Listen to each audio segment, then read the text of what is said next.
జగనన్న వస్తున్నారు. జెండాలు మాత్రం దించండి, పట్టుకోమనండి కానీ దించండి. జెండాలు దించండి, దించండి దించండి, లేదంటే సైడ్కి ఇవ్వండి, సైడ్ పంపించండి. జెండాలన్నీ సైడ్కి పంపించండి, దించండి.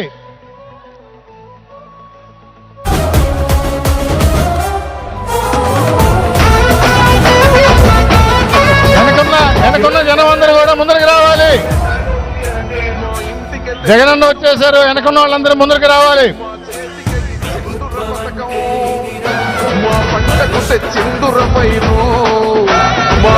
బాబు మీరందరూ పక్కనుండే వాళ్ళని చూడండి. జెండా ఎవరికి ఉందో కొంచెం పక్క పంపించండి, దించేయండి. జెండాలు దించేయండి. ఇంకా సార్ వచ్చింది, దించండి. దించాలా, జెండాలు దించాలా లేదా ముందరికి ఇచ్చేయండి, సైడ్ ఇవ్వండి. జెండాలని కావాలంటే సైడ్ ఇస్తాం, దించేయండి. ముందర పంపించండి. జెండాల వరకు మధ్యలో ఉండి.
ఆశయాలను తల్లి విజయమ్మ ఆదర్శాలను పులికి పుచ్చుకున్నోడు వచ్చనా. పేద గొప్ప భేదాలు ఎరుగడు, కులమ్మ తమ్మని కుళ్ళు చూపడు, పేదోడంటే ప్రాణమిస్తడు. యువరక్తము నాయకత్వం కదిలినదిగో మన యువ కిరణం, అడుగడుగున అదే లక్ష్యం. ఇది వైఎస్వారి రక్తం, పాట ఇస్తే తప్పని నైజం, అడిమనెప్పుడు తిప్పని రోషం, వేసే ప్రతి అడుగుల ఉంటని మహానేత నాయకత్వం. జయ హో జయ హో జయ హో జయ జయ హో జగనన్న వర్ధిల్లు జన హృదయాల. జయ హో జయ హో జయ హో జయ జయ హో జగనన్న వర్ధిల్లు జన హృదయాల. తూర్పు కొండల్లో ఉదయించే సూర్యుడిలా అన్నొస్తున్నాడదిగో మన బ్రతుకులు మార్చేందుకిలా. జన హృదయం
ఆశయాల